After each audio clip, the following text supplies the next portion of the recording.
আচ্ছা, তুমি যখন স্বামী বিবেকানন্দের কথা এলে সেই বিষয়ে জিজ্ঞেস করি যে স্বামী বিবেকানন্দ আমাদের মাঝে না এলে আমরা কি হারাতাম?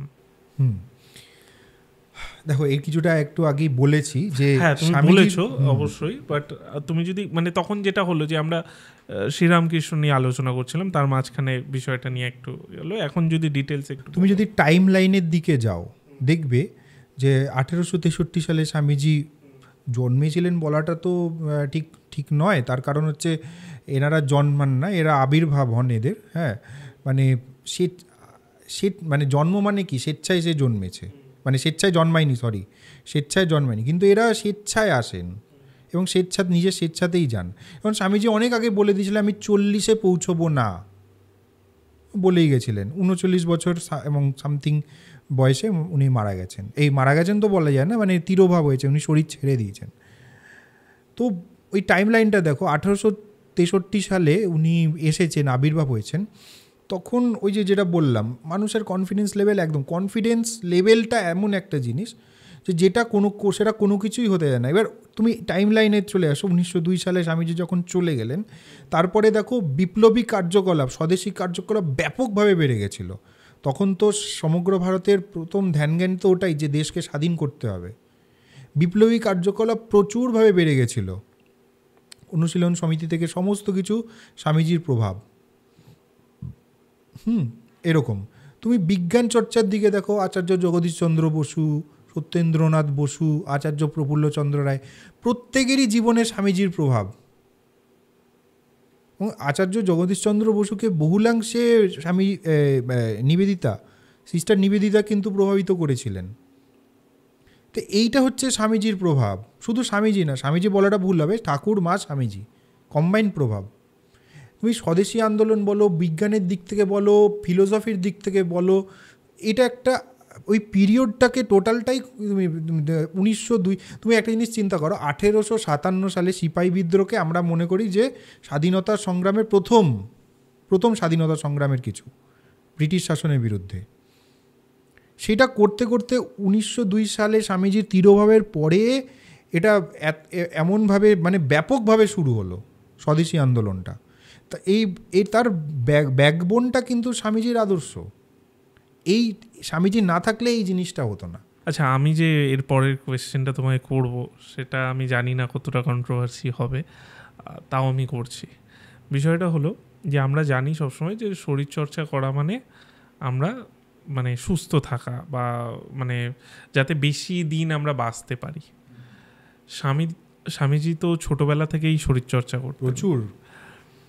তাহলে মানে ওনার ডেথটা এত তাড়াতাড়ি কেন হলো? দেখো, যারা অবতার বা অবতার তুল্য হন, তাদের জন্ম এবং মৃত্যু কোনো কিছুই ওনাদের ইচ্ছার বিরুদ্ধে হয় না। যেমন সাধারণ মানুষ যারা, যেমন তুমি আমি, আমাদের ইচ্ছার বিরুদ্ধে কি আমরা মানে ইচ্ছায় কি এসছি? আসেনি তো। আমাদের এটা সাইক্লিক প্রসেস, জন্মের পরে মৃত্যু, মৃত্যুর পরে জন্ম, এটা থেকে আমরা বেরোতে পারিনি। বেরোতে হবে কিন্তু বেরোতে পারিনি। কিন্তু যারা মুক্ত পুরুষ হন তারা কিন্তু স্বেচ্ছায় আসেন, স্বেচ্ছায় যান। ওনারা টাইম লাইনটা চুজ করেন যে এই টাইম থেকে এই টাইমের মধ্যে আমরা থাকবো, এই স্পেসিফিক কাজগুলো করব, স্পেসিফিক কাজগুলো করা শেষ হলেই চলে যাব। তাই স্বামীজির ক্ষেত্রেও কিন্তু সেইটা, উনি যে টাইমে আসতে চেয়েছিলেন এসেছেন, আবার চলে যাচ্ছেন। যেমন একটা ঘটনা বলি, খুব সম্ভবত স্বামী প্রেমানন্দ মাদ্রাজে রয়েছেন তখন, কলকাতা থেকে বহু দূরে, বেলুড় মঠ থেকে বহু দূরে। স্বামীজির যে সময় উনি শরীর ছেড়ে দিলেন, ঠিক সেই সময় মানে ওই প্রেমানন্দ মহারাজ, সম্ভবত আমার ঠিক নামটা মনে পড়ছে না, উনি দেখছেন যে মানে স্বামীজির একটা মূর্তি মানে কি, আবছায়া মূর্তি ওনার সামনে এসে বলছেন যে দেখ, শরীরটা থুতুর মতো ফেলে দিয়ে চলে এলাম। মানে শরীরটাকে, মানে আমাদের পক্ষে কি সেটা সম্ভব? আমরা করতে পারবো? উনি বলছেন যে দেখ, শরীরটাকে থুতুর মতো ফেলে দিয়ে চলে এলাম। মানে এইরকম ক্ষমতা ছিল ওনার। মুক্তপুরুষ তো, মুক্তপুরুষদের ওনারা চাইলে কায়াকল্প করে আবার কিন্তু 1000 বছরও বেঁচে থাকতে পারেন। ত্রৈলঙ্গ স্বামী যেরকম করেছিলেন, সম্ভবত 250 বছর উনি শরীরে থেকেছেন। তাই শরীর ধারণ করা, শরীর ছেড়ে যাওয়া, এটা পুরো ওনাদের ইচ্ছার মধ্যে, কিন্তু শরীরে যতক্ষণ থাকেন না সেটা ওনাদের পক্ষে খুব কষ্টকর হয়, ভীষণ কষ্টকর হয়। কেন? একটু আগে আমি যেটা বলছিলাম না, যে চৈতন্যের এক একটা স্তরে কিন্তু সবাই থাকে। হ্যাঁ, এই স্তরের কিন্তু উত্থান হয়, এভলিউশন হয় ব্যক্তিগত স্তরে। মানে এখনই যদি তোমার সোলটাকে বের করে নিয়ে, যদি মানে এটা থিওরিটিক্যাল কথা বলছি, হাইপোথেটিক্যাল কথা, বের করে নিয়ে যদি এখনই মনে করো একটা বিড়ালের শরীরে ঢুকিয়ে দিই, তোমার কিন্তু ভীষণ কষ্ট হবে, কারণ তোমার সোলের এনার্জিটা ওই বিড়াল তো নিম্ন স্তরে রয়েছে, মানে এনার্জির চৈতন্যের স্তরে নিচে কিন্তু আছে মানুষের থেকে। সেখানে যদি আমরা নিয়ে যাই, তাকে ওখানে ফিট করে দিই, তাহলে কিন্তু ভীষণ কষ্ট হবে তোমার। এবার স্বামীজি যে স্তরে, চৈতন্যের যে উচ্চতম স্তরে রয়েছেন, সেইখান থেকে নিয়ে এসে মানুষের শরীরে ফিট করে দেওয়া, এটা কিন্তু ভীষণ কষ্ট। এই কারণে ওনার কিন্তু একাধিক রোগ ব্যাধি দেখা দিয়েছিল বিদেশ থেকে ফেরার পরে। একাধিক রোগ ব্যাধি, ডায়াবেটিস থেকে শুরু করে প্রচুর রকম রোগ ব্যাধি দেখা দিয়েছিল ওই কারণেই। কিন্তু আরও একটা কারণ হচ্ছে, মুক্ত পুরুষদের একটা আলাদা ক্ষমতা থাকে যে অন্যের পাপ তাপ শোষণ করে নেওয়ার ক্ষমতা থাকে। যখন স্বামীজি হননি, নরেন্দ্রনাথ দত্ত ছিলেন, একদিন বন্ধুদের মানে বাড়িতে তো গান টান, উনি গানের আসর বসতো, খুব সুন্দর গান গাইতে পারতেন স্বামীজি, আসর বসতো। এবার বন্ধুরা ওনাকে একটা ট্রিক করেছিল। অনেকক্ষণ গান টান গাওয়ার পরে ওনার একটু ক্লান্ত লাগছে, গান গাওয়াটা কিন্তু খুব পরিশ্রমের কাজ, একটানা অনেকক্ষণ গান গাইলে পরিশ্রম হয়। হ্যাঁ, ওই ক্লান্ত লাগছে, বলছে যাও তুমি ওই ঘরে গিয়ে বিশ্রাম করো। এবার স্বামীজি ওই ঘরে গিয়ে বিশ্রাম নিচ্ছেন, এমন সময়, মানে এটা আগে থেকেই ঠিক করা ছিল, ওই ঘরে একজন রূপজীবিনী মানে বুঝতে পারছো আশা করি, প্রস্টিটিউট, হ্যাঁ, ওনাকে পাঠানো হয়েছে। এবার স্বামীজি বুঝতে পারেননি উনি কে, ওনাকে দরজা দিয়ে ঢুকতে দেখে উনি উঠে বসছেন, ভেবেছেন এই বাড়িরই কেউ হবে, কোনো মহিলা হবে। তখন বলছেন যে আপনি সুরা পান করেন না? বলছেন না, আমার বন্ধুরা ওগুলো করে, আমি করি না, এগুলো দূরে থাকি এসব। বলছে আমাকে আপনার বন্ধুরা কিন্তু এই জন্য পাঠিয়েছে। তখন উনি শতব্যস্ত হয়ে বেরোতে যাচ্ছেন। তখন বেরোতে গিয়ে স্বামীজি বলছেন যে এগুলো কেন করো?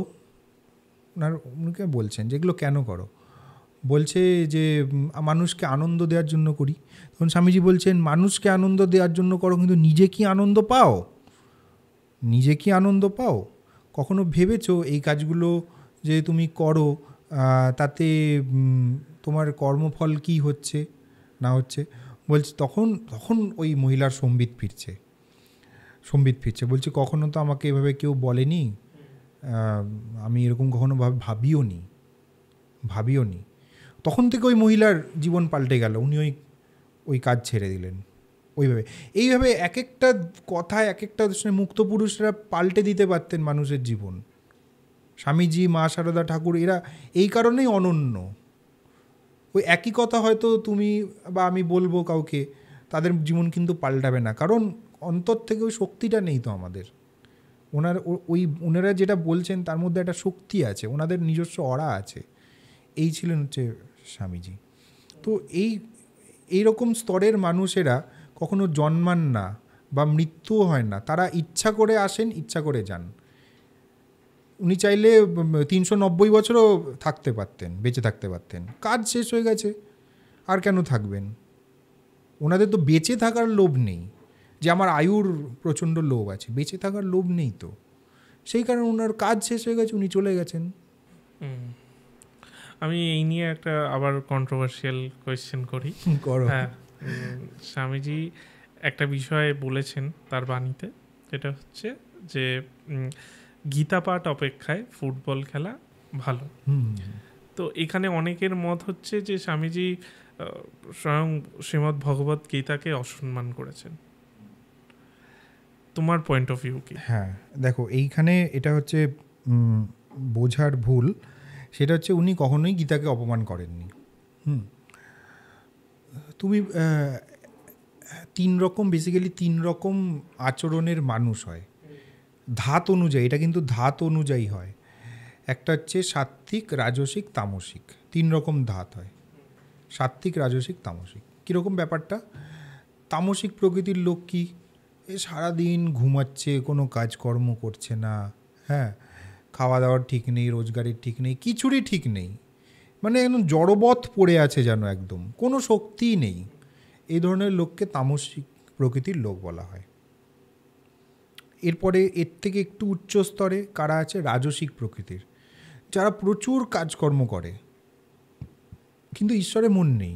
ঈশ্বরে মন নেই, দ্যাটস ওকে, ঈশ্বরে মন নেই কিন্তু প্রচুর কর্মঠ, প্রচুর কাজ করতে পারে, প্রচুর টাকা পয়সা ইনকাম করতে পারে, যুদ্ধ বিগ্রহ করতে পারে, লড়াই করতে পারে, সব কিছু করতে পারে, দারুণ ইন্টেলিজেন্স আছে, এভরিথিং। এরা হচ্ছে রাজসিক প্রকৃতির লোক। আর তার থেকে উচ্চ স্তরে আছে সাত্ত্বিক প্রকৃতির লোক, যারা প্রত্যেকটা কাজই ঈশ্বরকে পাওয়ার জন্য করে, সাত্ত্বিক প্রকৃতির লোক। স্বামীজি যখন যে টাইম লাইনে দাঁড়িয়ে এই কথাগুলো বলছেন, এটা পরাধীন ভারত, কোনো কনফিডেন্স নেই, মানে জীবনী শক্তি প্রায় শূন্য, কোনো কনফিডেন্স নেই। চারিদিকে উনি তামসিক প্রকৃতির লোকজন দেখছেন, তামসিক প্রকৃতির লোকজন যে একেবারে জড়বৎ পড়ে আছে, মানে বেসিক শিক্ষাটুকুও তাদের নেই। তাদেরকে যদি বলি গীতা পাঠ করো, তারা কি গীতা বুঝতে পারবে? তখন তো তাদের জন্য প্রথম কাজটা হচ্ছে উঠে বসো, আগে নিজের শরীরকে সব শক্তপোক্ত করো। ফুটবল খেললে তোমার শরীর শক্তপোক্ত হবে। শরীর যার শক্তপোক্ত নেই, যে দিনরাত অলসের মতো পড়ে আছে, সে কখনোই ভগবদ্গীতার যে উচ্চ তত্ত্ব, মহান তত্ত্ব, ওটা বুঝতে পারবে না সে। সেই জন্য তাকে কি করতে হবে? আগে উঠে বসতে হবে। শরীরে জোর থাকলে তবেই তো মনে জোর থাকবে রে বাবা। শরীরে জোর থাকলে তবেই মনে জোর আসবে, কনফিডেন্স আসবে। তখন যদি তুমি ভগবদ্গীতা পড়ো, তখন তার ভগবদ্গীতা বোঝাটা ঠিক হবে। যার মধ্যে কোনো মানে বেসিক এনার্জিটুকুও নেই, কনফিডেন্স নেই, সে কি করে ভগবদ্গীতা বুঝতে পারবে? এই কনটেক্সটে উনি বলেছেন যে ভগবদ্গীতা পাঠের অপেক্ষা ফুটবল যদি খেলো তাহলে তুমি তাড়াতাড়ি স্বর্গের অধিকতর নিকটবর্তী হইবে। এই কারণে উনি বলেছেন, গীতা পাঠ না করতে না বলেননি। মানুষ এখন খুব মানে নিজের মতো ইন্টারপ্রেট করে নেয়।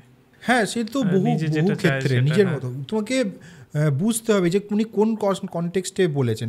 দরকার হলে পুরো মানে ভাষণটা ওনার শুনতে হবে। উনি সম্ভবত মাদ্রাজে এই ভাষণটা দিয়েছিলেন বিদেশ থেকে ফেরার পর। তার সেই পুরো ভাষণটার একটা টুকরো তুলে নিয়ে এইটা চলছে। এটা তো মানে ভুল জিনিস না, এটা ঠিক নয়। আচ্ছা, আর একটা সমালোচনার কথা বলি, আর এটা প্রশ্ন, সেটা হচ্ছে স্বামীজি নিজে আমিষ খেতেন, ধূমপানও করতেন। তো এইটা নিয়ে তো প্রচুর সমালোচনা আছে যে তিনি ইউথদের একদিকে পথ দেখাচ্ছেন, এদিকে আমিষটা নয় ইউথরা খায়, এটাও মেনে ধূমপান করছেন। বাট আমিষ নিয়েও অনেকের সমস্যা আছে, যেহেতু তিনি একজন মানে সিদ্ধ পুরুষ ছিলেন, তো সেক্ষেত্রে সে আমিষ কী করে খেতে পারে। তো এই দুটো বিষয় নিয়ে তো সমালোচনা আছে। একদিকে ইউথের দিকে যে সিগারেট খেয়ে কি বোঝাতে চাইছেন, আর দ্বিতীয়ত হচ্ছে সিদ্ধ পুরুষ হয়ে তিনি আমিষ কেন খাচ্ছেন। তো এইটা নিয়ে তোমার কি মতামত? সিদ্ধ পুরুষ, মুক্ত পুরুষ হয়ে আমিষ তিনি খাচ্ছেন, যাচ্ছেন, ঠিক আছে। বিষয়টা হচ্ছে এটা স্বামীজি থাকতেই কিন্তু এই কন্ট্রোভার্সি শুরু হয়েছিল। স্বামীজি চলে যাওয়ার পরে যে শুরু হয়েছে তা কিন্তু নয়, স্বামীজি থাকতেই কিন্তু এই কন্ট্রোভার্সি শুরু হয়েছিল। মানে রীতিমতো এরকম হয়েছিল যে শ্রীরামকৃষ্ণের কাছে পর্যন্ত নালিশ হয়েছে যে ঠাকুর নরেন তো পুরো মানে বকে গেছে, বখাটে ছেলে। স্বামীজির কিন্তু পাড়াতে বখাটে ছেলে হিসাবে কুখ্যাতি ছিল একটা সময়, হ্যাঁ, বখাটে ছেলে হিসাবে। হ্যাঁ, স্তর তো খুব ওনার হাই ছিল। হ্যাঁ, যেমন ঠাকুরকে পাগলা ঠাকুর বলে জানতো, স্বামীজিকে বখাটে ছেলে হিসাবে। হাইলি কনফিডেন্টওয়ালা লোকজনদের না মানুষ প্রথমে প্রাইমারিলি বুঝতে ভুল করে, ওই জন্য স্বামীজিকে বখাটে ছেলে বলতো। তো যাই হোক, শ্রীরামকৃষ্ণকে একদিন নালিশ করছে, আর কিছু মানে তাবেদার থাকতো, তারা বলছে যে ঠাকুর নরেন ছেলেটা এরকম খারাপ হয়ে গেল, ও এখন হোটেলে গিয়ে মাছ মাংস খায়, মিথ্যা করে, সুরাপান কোনোদিন করেননি, কোনো প্রমাণ নেই। বলছে শুনেছি নাকি সুরাপানেও আসক্ত হয়েছে। হ্যাঁ, অনেকক্ষণ ধরে স্বামী মানে এইসব কথা শুনছে, আর ঠাকুর ঘরে অন্যান্য কাজকর্ম এসব করছে। আর থাকতে না পেরে, অনেকক্ষণ পরে আর থাকতে না পেরে ঠাকুর বলছে, চুপ কর রে শালা, আমার মা বলেছে নরেন কখনো ওরকম হতে পারে না। মা মানে মা ভবতারিণী। হ্যাঁ, আমার মা বলেছে নরেন কখনো ওরকম হতে পারে না, সাবধান, সাবধান করছেন, সাবধান, আর নরেনের সম্বন্ধে আর কখনো ওরকম বলবি না, তাহলে আর তোদের মুখ দর্শন করতে পারবো না, মানে মুখ দেখবো না তোদের। এই চিন্তা করো, একটা মানুষের সাথে একটা মানুষের কতখানি বিশ্বাসযোগ্যতা, কতখানি ভালোবাসা থাকলে এই জিনিসটা হতে পারে। যে আমরা সাধারণত কী করি, কেউ আমাদের সম্বন্ধে অন্যের একজন থার্ড পার্সনের সম্বন্ধে খারাপ কথা বললে আমরা সেটা হয়তো বিশ্বাস করিনি। তো শ্রীরামকৃষ্ণ স্বামীজির সাথে সেই সম্পর্কটা নয় কিন্তু। হ্যাঁ, এবার স্বামীজি কেন এই যে শ্রীরামকৃষ্ণ ওরকম কেন বললেন যে নরেন কখনো ওরকম হতে পারে না, এইটার উত্তর অনেক আগেই স্বামীজি থেকে শ্রীরামকৃষ্ণ পেয়েছেন। যে একদিন নরেনকে বলছেন ঠাকুর যে আচ্ছা তুই ঘুমানোর সময় কিছু দেখিস? বলছে আজ্ঞে মহাশয়, আমি ঘুমানোর সময় একটা জ্যোতি দেখি, জ্যোতি দেখি। বলছে হ্যাঁ দেখবি তো, তুই জন্মসিদ্ধ, মানে ওনার কোনো সাধনারও প্রয়োজন নেই, উনি জন্ম থেকেই সিদ্ধ পুরুষ। সিদ্ধ পুরুষ মানে কীরকম জানো তো? মানে দেখবে যে যখন কোনো চারা গাছ রাস্তার ধারে লাগায় না, তার পাশে বেড়া দিতে হয় যাতে গরু ছাগলে চারা গাছটা না খেয়ে নেয়। প্রাথমিক পর্যায়ে সাধকরা ওই রকম থাকে, তাদেরকে বেড়া দিতে হয়, এইটা করো না সেইটা করো না, তাদেরকে ডিসিপ্লিনের মধ্যে রাখতে হয়, নাহলে কী বলো তো নষ্ট হয়ে যাবে, সেই সাধনাটা আর পূর্ণতা প্রাপ্ত হবে না, সিদ্ধ হতে পারবে না সাধনা। সেই জন্য ওদেরকে ডিসিপ্লিনের মধ্যে রাখতে হয়, মাছ মাংস খেও না, হ্যাঁ কোনো নেশা টেশা করো না, ডিসিপ্লিনের মধ্যে রাখতে হয়। কিন্তু ওই গাছ যখন বড় হয়ে যায়, মহিরুহ হয়ে যায়, বটগাছ হয়ে যায়, তখন 10টা গরু ছাগলকেও ওর মধ্যে বাঁধলে কিচ্ছু যায় আসে না, কোনো গাছটার কোনো ক্ষতি হয় না। তেমনি সিদ্ধ পুরুষ হচ্ছে ওই বটগাছের মতো, স্বামীজি ছিলেন ওই বটগাছের মতো, যে উনি যদি মাছ মাংস খানও, উনি যদি ধূমপান করেনও, তাতে তার সাধনার কোনো প্রভাব পড়বে না, কারণ উনি তো সাধনা তো উনি প্রয়োজনই নেই, উনি তো জন্মসিদ্ধ, জন্ম থেকেই সিদ্ধ পুরুষ, মুক্ত পুরুষ। একদিন স্বামী মানে ভাবের ঘোরে সমাধিতে থাকতে শ্রীরামকৃষ্ণ বলছেন যে একদিন আমি ভাবের স্তরে উপরে উঠতে উঠতে উঠতে গিয়ে দেখলাম যে যেখানে দেবতারও উচ্চ স্থান, দেবতাদের থেকে উচ্চ স্থানে সপ্ত ঋষি বসে আছেন, সেই সপ্ত ঋষির একজনকে গিয়ে আমি বললাম যে আমি যাচ্ছি, তুমিও এসো। ওই দেব শিশু হচ্ছেন শ্রীরামকৃষ্ণ, যে গেছে ওপরে, আর যাকে বলছেন, যে ঋষিকে বলছেন, সপ্ত ঋষির এক ঋষিকে বলছেন যে আমি যাচ্ছি, তুমিও আমার সাথে আসো। ওই ঋষি হচ্ছেন, সপ্ত ঋষির এক ঋষি হচ্ছেন স্বামীজি। তো ওনার জন্য ওটা ঠিক, যে উনি যে নেশা করছেন, মানে ধূমপান করছেন বা আমিষ খাচ্ছেন, এতে তার সাধনাতে কোনো ব্যাঘাত ঘটবে না। ওগুলো যারা সাধনার প্রাথমিক পর্যায়ে আছে তাদের জন্য ঠিক আছে, কারণ আমরা যেমন খাই না, আমাদের মনও কিন্তু সেরকম তৈরি হয়, আমাদের মনও সেরকম তৈরি হয়। তাই সাধনার প্রাথমিক পর্যায়ে নিরামিষ খাওয়া ঠিক আছে, তাও যারা শাক্ত তাদের পক্ষেও ঠিক আছে আমিষ খাওয়া, তাও শুধুমাত্র বলি দেওয়া আমিষটা শুধু শুনেছি আমি, এটা আমি শাক্তদের সম্বন্ধে বিশেষ জানি না, সেই জন্য এই বিষয়ে ডিপে বলা উচিত হবে না। তাও কারণটা আমার সম্ভবত এটাই মনে হয়, শাক্তদের জন্য ওটা ঠিক আছে, কিন্তু ইন্দ্রিয় তৃপ্তির জন্য কাউকে মেরে খাওয়া, এটা খুব একটা জাস্টিফাইড বলে আমার মনে হয় না। কিন্তু স্বামীজি যে মুক্ত পুরুষ, তাদের পক্ষে এগুলো কোনো কিছু ম্যাটার করে না, আমিষ খাচ্ছে কি ধূমপান করছেন, এটা ওনার কাছে কোনো ম্যাটার করে না।